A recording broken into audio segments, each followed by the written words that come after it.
हिडिंबा, जंगलात उभी राहिलेली एक खंबीर स्त्री. तर मंडळी, आज आपण या व्हिडिओद्वारे हिडिंबाबद्दलच माहिती जाणून घेणार आहोत. त्यामुळेच व्हिडिओ स्किप न करता शेवटपर्यंत पाहत राहा.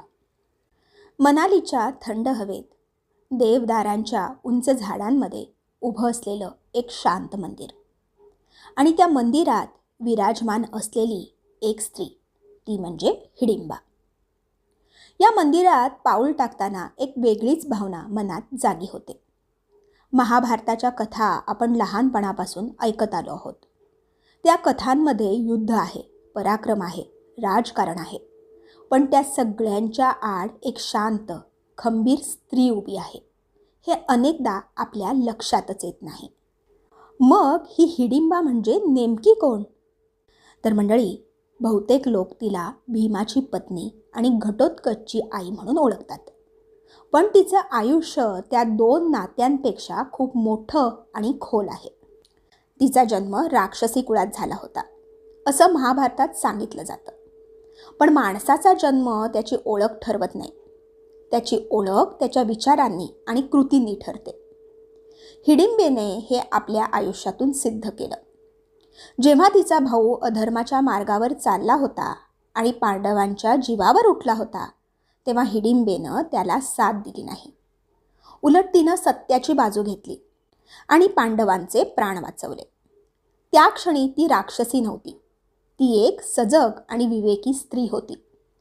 त्या भेटीतून तिची ओळख भीमाशी झाली आणि त्या ओळखीचं रूपांतर प्रेमात झालं. पण त्या प्रेमात स्वार्थ नव्हता. तिला माहिती होतं की भीमाचा प्रवास तिच्यासोबत कायमचा राहणार नाही. त्याचं आयुष्य मोठ्या ध्येयासाठी होतं. तरीही तिनं त्या नात्याचा स्वीकार केला. काही काळासाठी ते दोघं एकत्र राहिले. त्या काळात त्यांच्या आयुष्यात घटोत्कचचा जन्म झाला. पण त्यानंतर भीमाला आपल्या भावांसोबत पुढच्या प्रवासाला निघावं लागलं आणि त्या क्षणी हिडिंबेचं आयुष्य बदललं. अनेक स्त्रिया अशा प्रसंगातून तुटून पडल्या असत्या, पण हिडिंबा तुटली नाही. तिनं भीमाला रोखून धरलं नाही, त्याच्यावर अधिकार गाजवला नाही, हस्तिनापूरच्या राजकारणात स्वतःचा वाटा मागितला नाही. ती शांतपणे जंगलात राहिली. देवदारांच्या झाडांनी वेढलेल्या त्या निसर्गात तिने आपल्या मुलाला वाढवलं. तिच्याकडे राजवाड्याचं वैभव नव्हतं, सोनेरी मुकुट नव्हते, सत्ता नव्हती, पण तिच्याकडे मातृत्वाची ताकद होती. कुंतीला राजमातेचा सन्मान मिळाला, द्रौपदी राणी झाली, पण हिडिंबा मात्र त्या जंगलातच राहिली. इतिहासात अनेकदा प्रकाशझोत राजवाड्यांवर पडतो, पण जंगलात शांतपणे जगणाऱ्या अशा स्त्रियांची कथा सावलीतच राहते. जेव्हा कुरुक्षेत्र युद्ध सुरू झालं, तेव्हा हिडिंबेच्या आयुष्यातला सर्वात कठीण क्षण आला. तिचा मुलगा घटोत्कच रणांगणात उतरला. आईच्या हृदयाला माहीत असतं की युद्ध म्हणजे मृत्यूचा खेळ.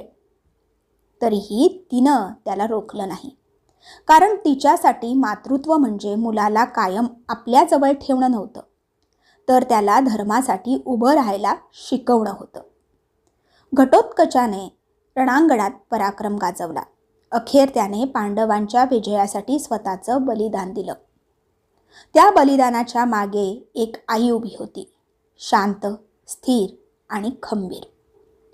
आज मनालीतल्या त्या मंदिरात उभं राहिल्यावर जाणवतं की हिडिंबा फक्त महाभारतातील एक पात्र नव्हती, ती स्त्रीच्या सामर्थ्याचं प्रतीक आहे. ती शिकवते की प्रेम म्हणजे कोणाला जखडून ठेवणं नाही, त्याला त्याच्या मार्गावर जाऊ देणं आहे. ती शिकवते की स्त्रीचं मोठेपण तिच्या पदात किंवा वैभवात नसतं, ते तिच्या धैर्यात आणि त्यागात असतं.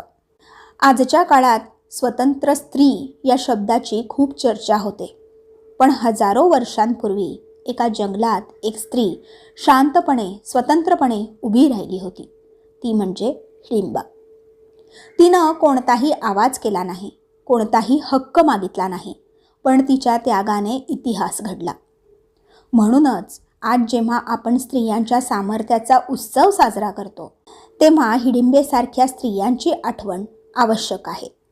कारण स्त्री शक्तीचा खरा अर्थ गाज्याबाज्यात नाही, तर तो त्या स्त्रीच्या शांत धैर्यात आहे, जी परिस्थितीसमोर न झुकता उभी राहते.